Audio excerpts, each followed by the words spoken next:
Hello guys, iba na namang topic to.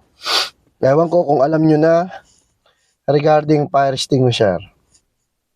Expiration po ng fire extinguisher.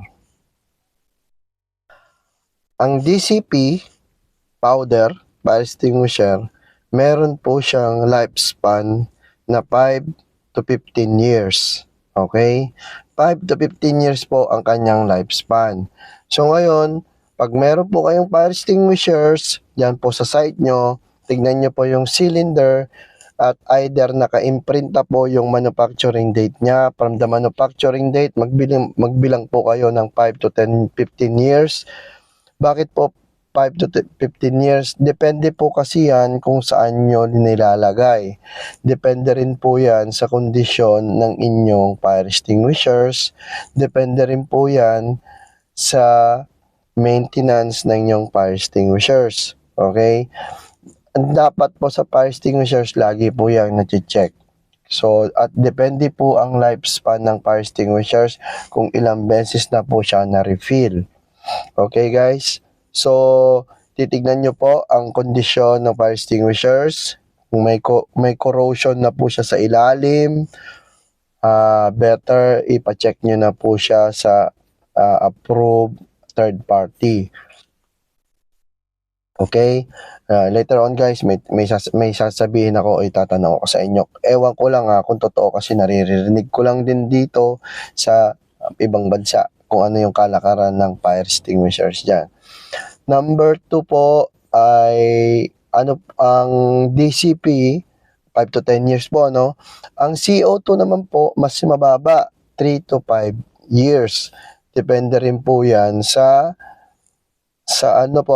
kondisyon ng fire extinguishers. Kung yan po ay corroded at depende sa inyong location, kung saan nyo nilalagay.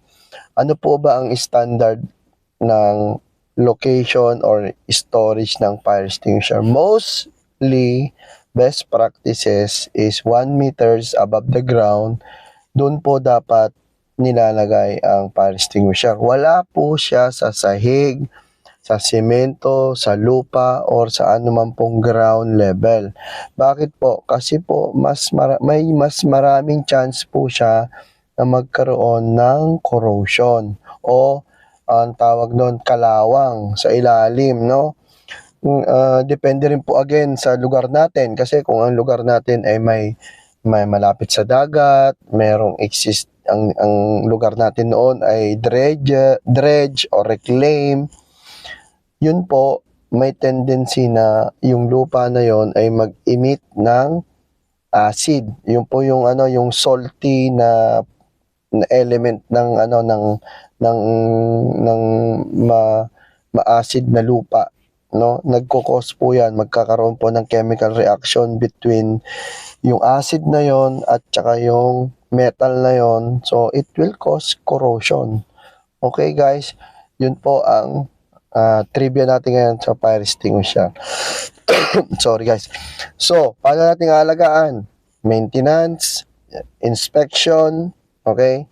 Monthly inspection will be better, no? Ano pang inspect natin? Yung mga gauge, yung handle, yung pin, yung physical appearance ng pintura or ng cylinder, okay, in general.